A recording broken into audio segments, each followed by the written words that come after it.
against Andrew Tenjum, number 3 and number 12 respectively, on our 2016 Player of the Year race here on the SCG Tour. For Tenjum, he's going to the Players Championship. For Stevens, the Texas native, he's trying to go there as well. So he's going to start things off with an Ancient Stirrings off of a Yavimaya Coast.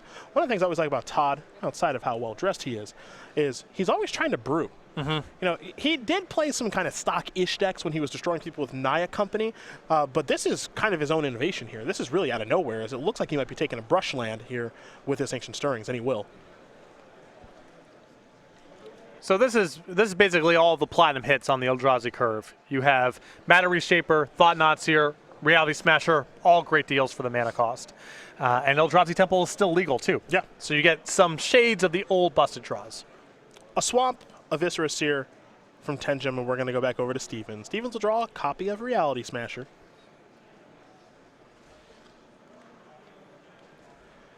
And we will see another copy of Ancient Stirring, so down to 18 he'll go.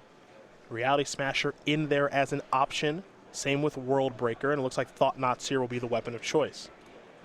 Now, the interesting thing about the Eldrazi decks is how extreme do you want to go in trying to find Eldrazi Temple. We've seen green-red versions that play a card like Sylvan Scrying, Oath of Nissa, all that stuff to be able to enable this. It doesn't look like Todd is going that approach, but he does have some mana accelerants in his deck in Noble Hierarch. So some interesting things that he can do as here comes Viscera Seer into the red zone. Path Exile going to go after that. Very interesting threat to path here. To me, this speaks of two things. One, concession to mana. Stevens is likely to be tapping out for his Reality Smasher, Thought-Knot Seer, Matter Reshaper type threats over the next couple turns. And it's also possible that Stevens is just very worried about the combo. It's not like his deck interacts that well against it.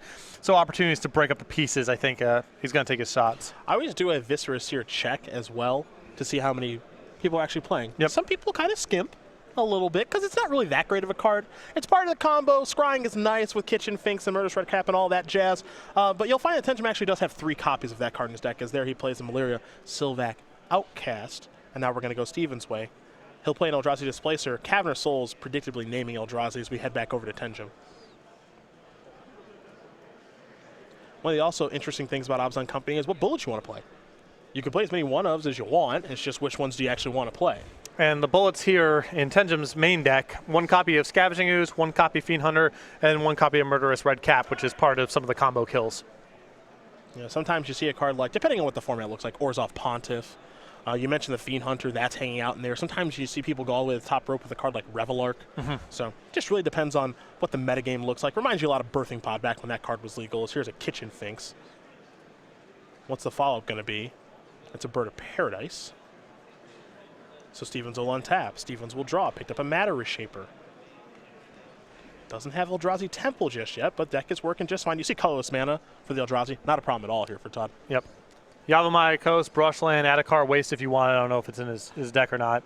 Take a look. Don't see Adakar Waste. You do see a Thought-Knots here. Collected Company, Court of Calling, and an Overgrown Tomb are the options here for Stevens. I feel like he almost has to select Court of Calling. I do not believe his deck can beat Infinite Life, and Tenjum is threatening it. So he has to get that out of there. Even though leaving Tenjum with Collected Company is also bad news.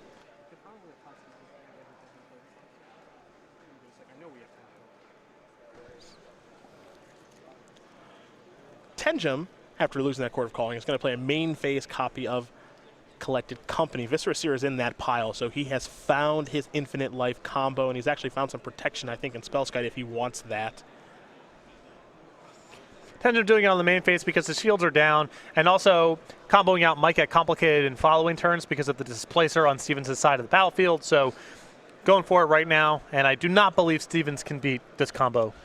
So he can in a really weird way, which is, and this is asking a lot, as you see he's going to concede the game, but he can go to Displacer plus Thought-Knot Seer. And try to deck? And try to deck. Gotcha. Yeah, but yeah, not going to try to do that right now, which I agree with. That's asking a lot, especially when Tenjum has the kill kind of set up next turn with Murderous Red Cap, because all the scrying and the protection from Spellskite. So not going to see that happen, as Andrew Tenjum is going to win game number 1 here over Todd Stevens. Abzan Company very quickly up a game over the Bant Eldrazi deck that Todd Stevens has brought to Indianapolis.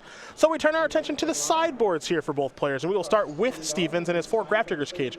3 Timely Reinforcements, 2 Negate, 2 Stony Silence, 2 Engineer Explosives, 1 Thrat Tusk, and 1 World Breaker. There's a really obvious one one here, I think. 4 copies of Gravedigger's Cage and probably the 2 copies of Negate. I would imagine that's what Stevens wants for the matchup. I think that he can get a pretty big advantage on the battlefield as long as he's not being comboed out or getting buried by Collected Company, and Gravedigger's Cage and Negate help fight that kind of fight. For Tenjum, he's got 4 Thoughtseize, 3 Path Exile, 2 Abrupt Decay, 2 Scavenging Ooze, 2 Sin Collector, Kasali Pride Mage, and Norzov Pontiff. I would guess this is a Path to Exile Abrupt Decay style matchup, just a little interaction for Todd's mid-range threats. Probably not enough individually powerful cards or synergistic pieces for Thoughtseize, and the rest of these cards are for other matchups. So probably just the Pass and the Decays. Well, we'll see exactly how these players do on a sideboard here for game number 2 in just a moment. Todd Stevens will be on the play.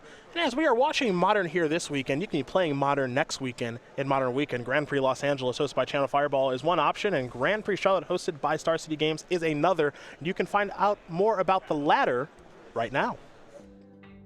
On May 20th through the 22nd, make plans to be part of Modern Weekend and Magic the Gathering history when StarCityGames.com proudly presents Grand Prix Charlotte. Register for the Modern Format main event to compete for thousands of dollars in prizes and receive an exclusive playmat featuring Jace as he pores over the pages of Tomio's journal. Select the 3-day Infinite Challenge package to compete in all challenge events for one low price, while also walking away with the exclusive Jace playmat. Add a premium rewards package and take home a collectible pin, deck box, 80-count pack of sleeves, and playmat, all featuring the iconic Noble Hierarch. Play and select side events for even more chances to win additional Noble Hierarch pins, deck boxes, sleeves, and playmats all weekend long. And don't forget to come say hello to Grand Prix Charlotte's many special guests, including cosplayer Christine Sprinkle and an artist alley full of fan favorites, headlined by guest of honor Rob Alexander. Be part of Modern Weekend and Magic the Gathering history. Register for Grand Prix Charlotte today. Modern Weekend is somehow next weekend. Grand Prix Los Angeles, Grand Prix Charlotte, 2 options, same format. Pick and choose where you want to go and have some fun playing Magic next weekend. And perhaps we'll see Andrew Tenjum at one of those, a player who is really making a name for himself recently. A member of Team Lotus is a 23-year-old from Madison, Wisconsin with 11 Open Top 8s. I remember the win in Cincinnati a couple of years ago and an Invitational Top 8 as well. Head to the Players' Championship this year. He was born in South Korea, won over $20,000 playing daily fantasy football. Collect your cash. Set your lineups. Collect your cash every time. It's literally that easy. You can do it right now. Promo code no chance of winning. Why is that an impressive stat? Doesn't everyone just win $20,000? Yeah. Like, they give you that when you sign up on the website. In theory, everyone in the room right now in Indianapolis can sign up and collect that much cash. Yeah, Andrew Tenjum is the least winning daily fantasy sports player in the room at only $20,000. And the self-proclaimed #1 Taylor Swift fan in the world is Andrew Tenjum, someone that we love to watch play Obs on Company. For Todd Stevens, a brewer from the Texas area. A lot of fun to watch. And one of the players I've actually got to know a lot better over the course of this year. We saw him kind of at the back end of last year. I remember him kind of introducing himself to us in the booth, and he said, I'm going to be playing a lot, making a run.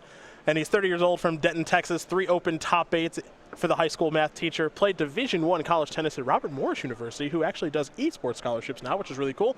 And refuses to wear a hoodie or a pair of sweatpants, which I did not know, which means I respect him a little less now. Yeah, he can't hang out with us. Yeah, you can't sit with us. I'm not sure why that's where you draw the line, but I can't really stop him. So why do you draw the line anti-sweatpants? They're great. I think just Todd cares a lot about carrying himself a certain way. That's fine. And sweatpants are just he seems like more of a suit pants kind of guy than a jean shorts kind of guy. Okay. And on the spectrum, sweatpants are a lot closer to jean shorts than they are to suit pants. No, you're not wrong. You're not wrong. He does love a good tie, though. I'll give him that. And his tie game's on point. Yes. Every weekend, his tie game is on point. You see Tenjum going to take a mulligan. It looks like Stevens is going to keep. So I can give him that. His tie game is certainly on point. While Andrew does take a mulligan very quickly here, we do want to talk about the Star City Games YouTube page. It is where you can go back and watch the replays of this match. And as you will find out here in just a moment, a whole bunch more. Yeah, a lot of content up on the page. Again, youtube.com/StarCityGames. Become a subscriber for free. A lot of archives there. The Versus Series, Premium Archives, SCG Tour Archives, and content that's exclusive to the YouTube page, such as unboxings. Again, youtube.com/StarCityGames. Become a subscriber for free today and get notified when new content is uploaded to the page. We've almost got 100,000 subscribers over there, so be one. Let us crack that number. over. It would be pretty awesome to be able to do that. Looks like Tenjum going to take a look at another opening hand here, see if he's happy with 6 cards. Is number 3 on our Player of the Year race here on the SCG Tour. And I think of players that we've actually just got to watch grow and get better at Magic, someone like Ross Merriam, who we've watched grow over the past couple of years. I think Andrew Tenjum falls in that camp as well, as someone whose game has just gotten better and better over the years. And Stevens, I think, is also on a similar trajectory. He's new to all of this, but I know that he has some pretty ambitious goals. He's playing a lot. He's starting to have more and more success. You see Grafdigger's Cage to start. Birds of Paradise there for Tenjum off the basic forest. Be a big feather in Stevens' cap to get to the Players' Championship this year. Absolutely. As there is a Tarmogoyf. Now, that's one of the cards that's kind of unorthodox in his deck.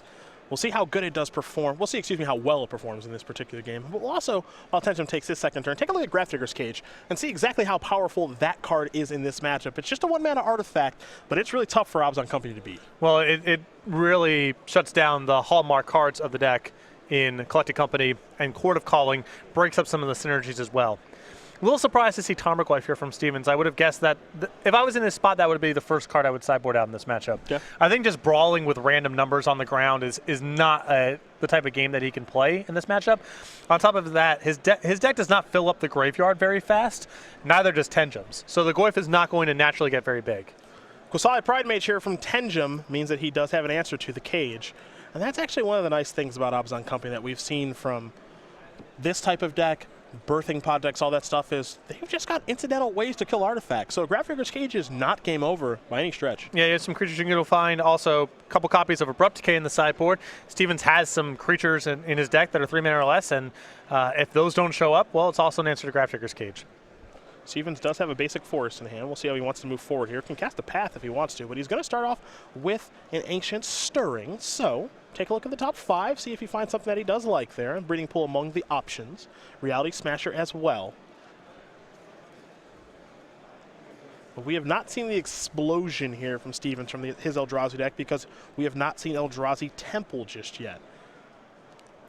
Path to Exile is a tough way to do it in this matchup, because there's all these innocuous creatures. There's not one that you can just get out of there and break up everything that Tenjum's doing. On top of that, Tenjum has plenty to do with extra mana, so pathing him and allowing him to find lands is a big cost. Another Tarmogoyf there for Stevens. The Tarmogoyfs are 1/2s right now, so we head back to Tenjum. It'll be his 3rd turn of the game.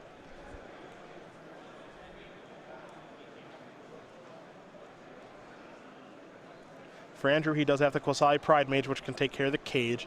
Birds of Paradise and Noble Hierarch, couple of lands over there as well in the battlefield in Forest, and Horizon Canopy.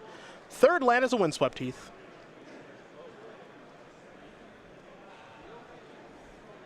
And it looks like Pridemage might be ready to rumble in the jungle. Keep in mind 4/4 because of 2 Exalted Triggers, 1 from the Pridemage itself and 1 from that Noble Hierarch. Stevens, no good blocks available, so he'll fall down to 14. And Tenjum will simply pass the turn back. Over to Todd we go. Drowner of Hope is the draw. But he is a long way away from that powerful spell. Cavern of Souls is the play. Find that naming Eldrazi. Now here is Thought-Knot Seer. I have a feeling Tenjum may have a response. Yeah, with 5 mana available, if he wants to, he can blow up the Grafdigger's Cage and cast Collected Company. I suppose he can do a similar line of play with Court of Calling as well. Tenjum will respond first by sacrificing a Windswept Heath, so he'll lose at least 1 life, potentially more. Tarmogoyfs do turn into 2/3s now that there's a land in the graveyard. Basic plains here from Andrew. That's the nice part about this whole thing for Stevens, at least. Assuming the line is sacrifice Pridemage, get the Grafdigger's Cage off the table, cast Collected Company, creature goes to the graveyard for the Tarmogoyf, an artifact goes to the graveyard, now an instance going to the graveyard. Court of Calling, same deal here. So at least the Tarmogoyfs are now applying some real pressure. Yeah, Tarmogoyf doesn't look so bad now. Here's Viscera Seer. Uh-oh. I might be a little scared.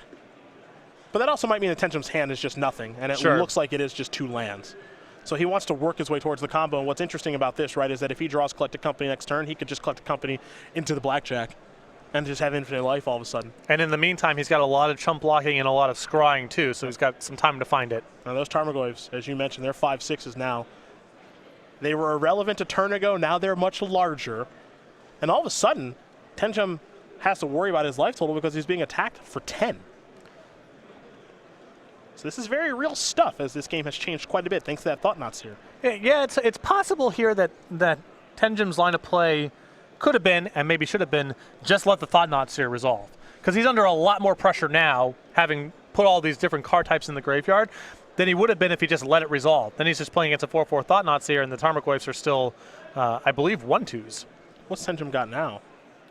This Collected Company off the top of the deck? Well, if you know that you're going to draw a Collected Company, then I definitely like Tenjum's line of play here. Well, there's a Kitchen Finks, Path to Exile. What's that last one? It's just a land. So here's Finks.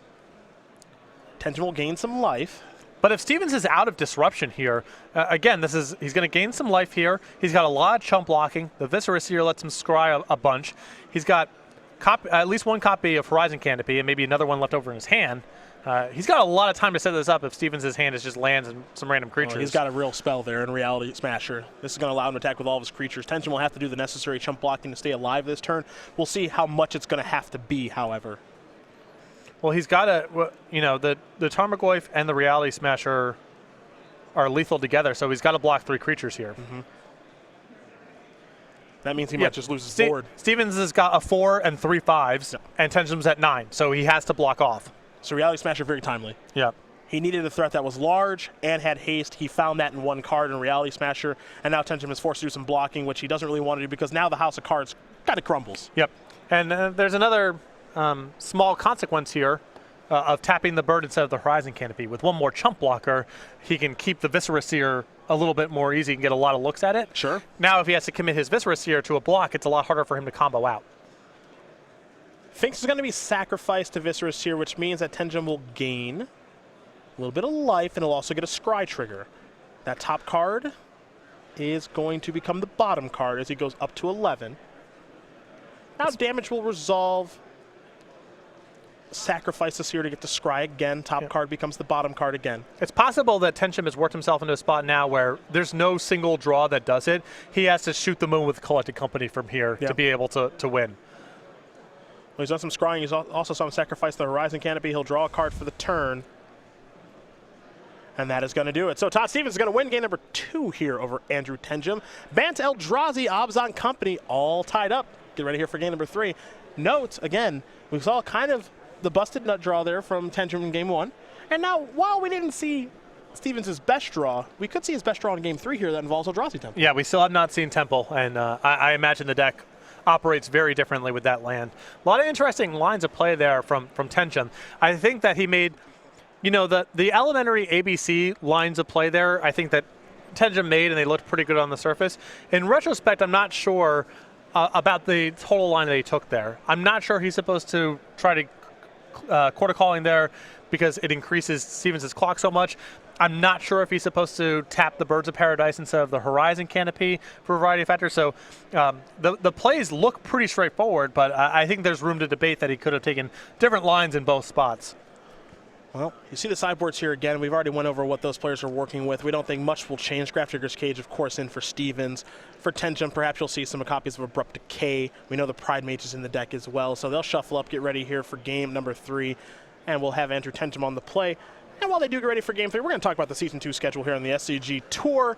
We've already done our Columbus Invitational. That was won by Max McVitie. We saw him earlier today. We saw Milwaukee, where Andrew Tenjum made the top 8. And now we're here in Indianapolis, where we could see one of these two players make the top 8. Little bit of a break, and then the ATL, my friend. Yeah, remember, next weekend, Grand Prix Charlotte, hosted by Star City Games, not technically part of the SCG Tour, but that event will be run by Star City Games. You can find out more information about that on our website. After that, we go to Atlanta and Orlando for Standard, then Modern in Dallas towards the end of June, the 25th and 26th, then a Worcester Open in, a Legacy Open in Worcester, then Standard in Columbus, Standard in Baltimore. Our regional championships, StarCityGames.com/regionals for more information as we get closer to that event, Modern Syracuse, and then the Season 2 Invitational in New Jersey, August 19th through the 21st. Now, as we have changed things up for Season 2 a little bit here, we're giving out play mats for individual formats. So before it was if you played in our main event, you would get a play mat. Now it depends on what type of tournament you play in. So for Standard, for example, we've got a Standard Classic tomorrow morning here in Indianapolis. You'll get Sigarda as your play mat. For our Modern, for all of our main event players here this weekend, you get Ghost Quarter, and for Legacy, you get the very iconic Thalia, Guardian of Thraben. So if you sign up for a Open or Classic during Season 2, whatever the format is, you get the associated playmat along with it. All you have to do is sign up, you'll get one of these playmats. So come on out, play some SCG Tour events during Season 2 and pick up one of these awesome playmats that goes along with its format as we get ready here for game number 3 between Tenjum and Stevens. Stevens trying to put a deck kind of on the radar here in Bant Eldrazi for Tenjum. Well, his deck is very well known and maybe the best one in the room. Well, it's certainly been the talk of the format over the last couple of weeks. I think it's a deck that you can try to address in a number of ways. You can try to go over the top of it because the deck is not the highest in terms of raw power. You can try to go underneath of it because it's not the fastest deck in the format. You can try to find some holes in the armor like Grafdigger's Cage, and Stevens is kind of trying to do that sort of plan here. So there's a lot of different routes you can take to try to attack this deck. But it's still very powerful. Absolutely. I mean, it's not Birthing Pod powerful, thank God. But it doesn't have the same, not the same level of consistency and not the same inevitability. But a lot of the same elements are there, and a lot of the good matchups for Birthing Pod are still good matchups for Obs and Company. Yes. And one of the things I really like about this deck is just its flexibility. You know, you can decide what silver bullets you want to run for a particular weekend. One of the things that I've realized over time watching this deck is that assembling the 3-card combo to gain infinite life or deal infinite damage is really not as hard as it seems because of Collected Company and Court of Calling and the ability to use Eternal Witness to get that stuff back. It's just a really good, consistent, powerful deck. That's all it is. And if you've got the time to figure out the lines of play and how you should be searching for lands and all that good stuff, because there are some intricate plays to be made with this deck, but it is a heck of a deck once you have harnessed all of its power. Yeah, you have a lot of games that are on autopilot where you're just assembling the combo pretty fast via mana acceleration, but you really get to see the skill of the pilots when it's contested, when they're playing around counters or removal spells or trying to play through a card like Grafdigger's Cage. We are underway here in game number 3 for Tenjum. He starts off with a Temple Garden for Stevens. It's a Brushland and a Grafdigger's Cage yet again. And that offends a Kentree Spirit there from Tenjum. Will be one piece to his very powerful puzzle. For Stevens, will we ever see the Eldrazi Temple? He does have an Ancient Stirring to hand that he can cast and maybe try to find it. And it looks like that's exactly what he'll do. Cavern of Souls, Matter Shaper, Reality Smasher, Eldrazi Temple, Horizon Canopy. He's taking Matter Shaper. That speaks volumes about what's in his hand, I think. Yeah, probably a lot of mana. Yeah. There's Windswept Heath, pass that turn back. Especially because Matter Reshaper is not really a prize in this matchup. You know, this deck is very good at blocking threats of that size. It's a Scavenging Ooze here for Tenjum. He'll get a Bolster trigger. He'll put it on Anafenza. Here's an attack for 3. Stevens will fall down to 16. Does Tenjum have land number 3? The answer appears to be no, as Stevens will fall down to 15. Sacrifice that Windswept Heath.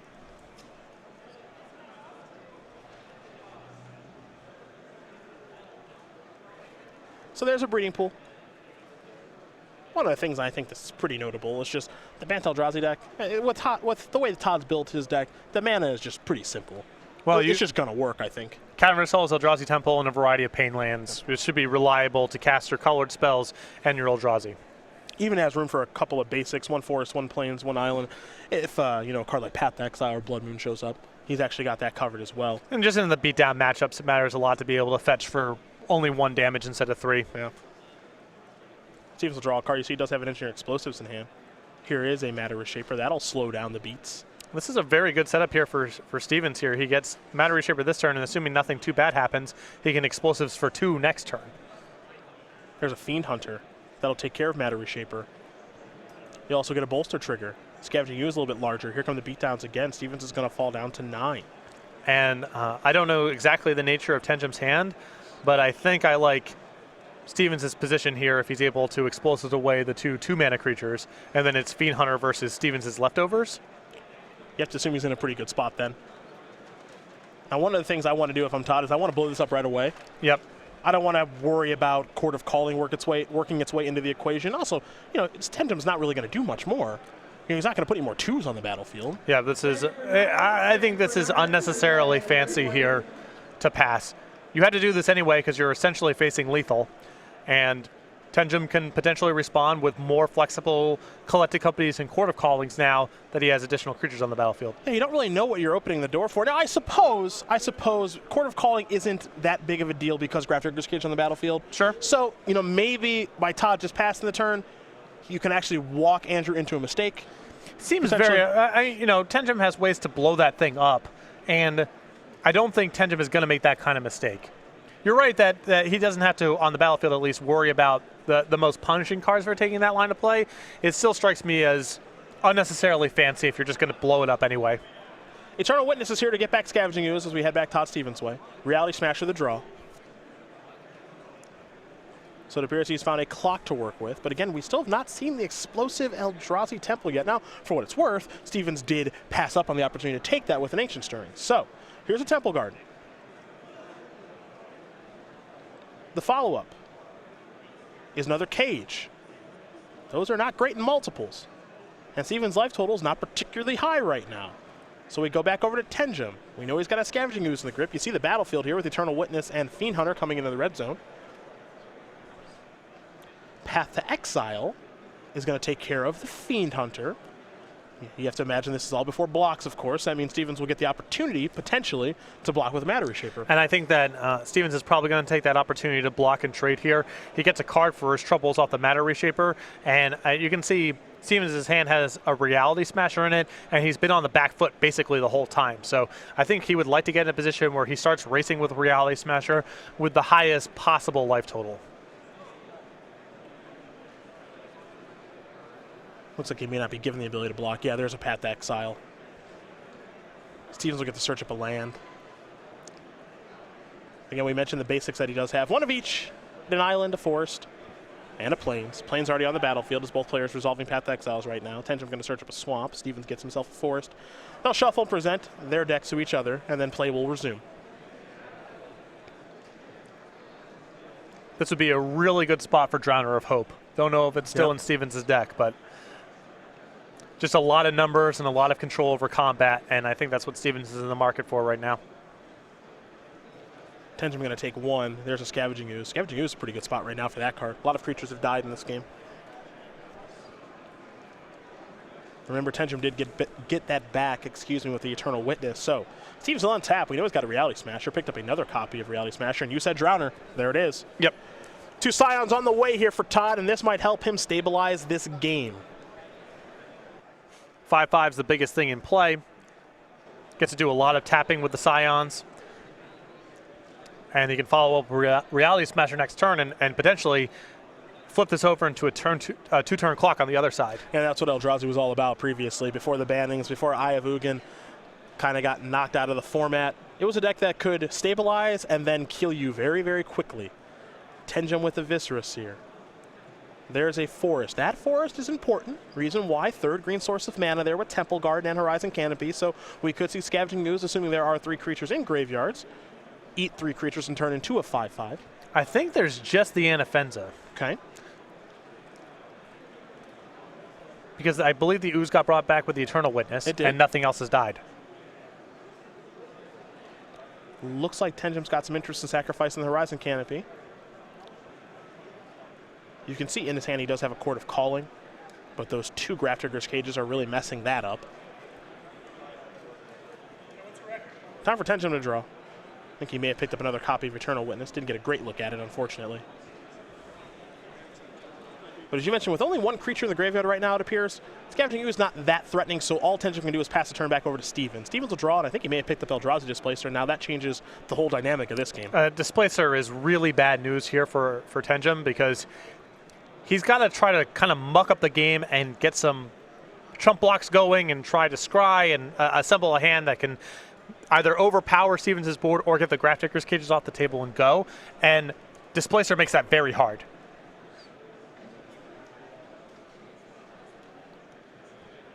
Especially alongside Drowner of Hope. Oh, yeah. I mean, that's a combo we used to see. Yeah, that's a lot to play through. The question is, does he want to go towards Displacer, or does he want to go towards Reality Smasher, maybe try to get a clock going in this game? Looks like he's going to start with Displacer. He's left colorless mana available between the Brushland and those Scions to be able to activate this once, potentially twice a turn. And we know this thing unchecked, it steals games. It just runs away with them. It's just too powerful. I'm a little surprised to see Stevens not attack with the Drowner there. Okay. Because there's no block that Tenjum can put together that can play through an activation of the Displacer And even if something weird happens, Stevens still has the Scions in play to tap stuff on the way back. Maybe a little too safe. I mean, I can understand you have 2 Graph Digger's cages and you're working towards a very powerful position. Just play defense for 1 turn. But I think there might have been a spot for a pretty safe attack. Eternal Witness is here. It's going to get that Path to Exile. Now, what I'm curious about is what Path to Exile is going to try to target. And if we're going to play a little bit of game of cat and mouse here between the Displacer and the Drowner. Well, you know, Tenjum can always take care of the Displacer. Displacer can't save itself. And because Stevens requires 3 mana up to activate his Displacer against 1 mana from Tenjum, I think Stevens can't really play the waiting game too effectively. He's probably just going to have to let something good get past. Sure. I think if I'm Todd in this spot, we'll see what the rest of Andrew's turn looks like. I think I'm just going to continue business as normal, which is after my Displacer on Drowner, and then you pick what you want to path. Because my Displacer can't save itself. Yep. And I think Displacer is probably the more relevant of the threats that are on the battlefield right now. That said, no activation just yet. Here is Reality Smasher. And when will the attacking begin, assuming it does? Now, keep in mind, Stevens still has the ability to activate the Displacer here because he's got his land plus the 2 Scions that can make colorless mana. So it looks like Smasher's coming in now.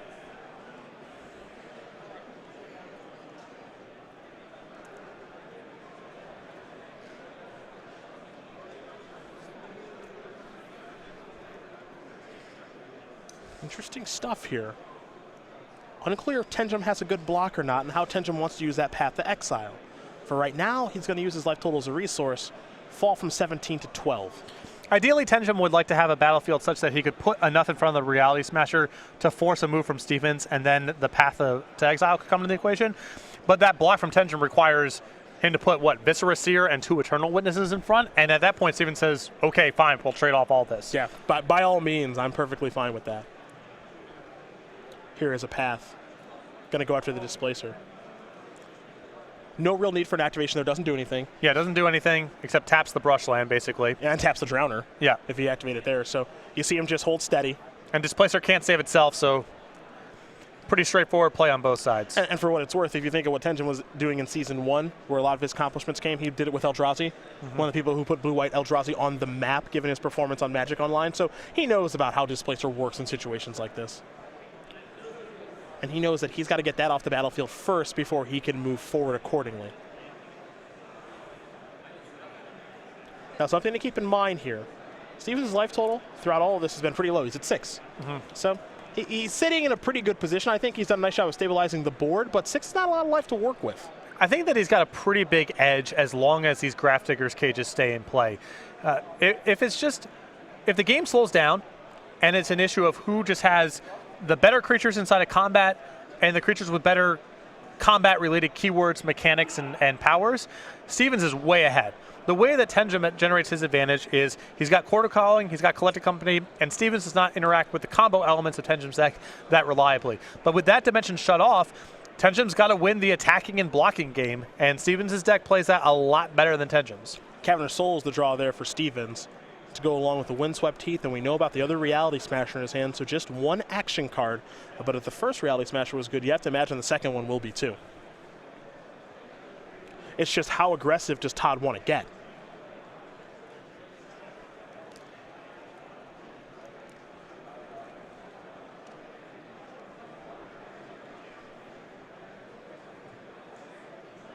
There is another Reality Smasher. And the other thing, too, you can't forget as well, is Drowner can force certain blocks here. Yep. Tap specific creatures, cause a real headache. All right, I think Stevens' logic is as follows. This attack right here is probably going to require some amount of blocking from Tenjum, and it will probably involve having to put multiple creatures in front. At that point, there's a bunch of creatures in Tenjum's graveyard. He can then grow the Scavenging Ooze to be of a comparable size to the Reality Smashers or whatever Stevens has in play. So I think Stevens wants to offer up this attack this turn, get some damage in, force Tenjum to block, and then once the Scavenging Ooze is pumped to be large enough to brawl, then you're going to see the Scion start tapping down the Ooze, and Stevens will continue to attack with his large creatures. Here's the big block. So Stevens just lets this go. You imagine that Tenjum's going to just allow this trade to happen and put everything onto the Scavenging Ooze after the fact, and then Stevens will try to control that with the Scions from Drowner. Sure. I think realistically that's all he can kind of do right now. Right. He has to start trying to trade off a little bit here. You know, he's getting hit for chunks of 10. His creatures aren't going anywhere, so this is the line he has to play towards, even though Drowner and the Scions make it very complicated. For Tenjum, he'll start by sacrificing a Windswept Heath. He's going to fall down to 4. And there's a basic forest. The life total will be going back up here in just a moment because of the Scavenging Ooze activations. For Scavenging Ooze, obviously it's going to remove some creatures, but also gains a little bit of life. And I think gaining life right now is certainly relevant. Yeah, it's a bit of a cushion, and now Stevens is down to just 1 creature with Trample. So if Tenjum can cobble together a couple more creatures to chump block or a way to remove Reality Smasher, maybe he can survive the Scavenging Ooze getting tapped over the course of several turns, but it's going to be tough. Again, without being able to play towards Collected Company or Court of Calling right now, Tenjum has to fight this game fair, and his deck just doesn't play that game as well as Stevens' does. Tenjum with 2, and I think we're going to make it 3 Scavenging Ooze activations, so that's why the die is on 3 on the Ooze right now. It is turned into a 5/5. It's also gained Tenjum 3 life, so he's back up to 7. He's untapping. He'll be drawing here in just a moment. Didn't get a great look at the draw step. But he does have some big draws available, mostly white cards, honestly. Path to Exile, Fiend Hunter, stuff like that. But he also has some real bad draws available in his deck in Collected Company and Court of Calling. So some real highs and some real lows here for Andrew. On the other side, if Tenjum can get the Drowner of Hope off of the battlefield and get his Scavenging Ooze to a 6/6, he's got the game stabilized for now. A lot can go wrong, Displacer, Path to Exile, another Drowner, and so forth, but he would at least stabilize that way. The problem is that Drowner right now is going to be tapping down that Ooze, and I think Tenjum has a lot of eggs in that basket. Ooze will attack, and a token will block.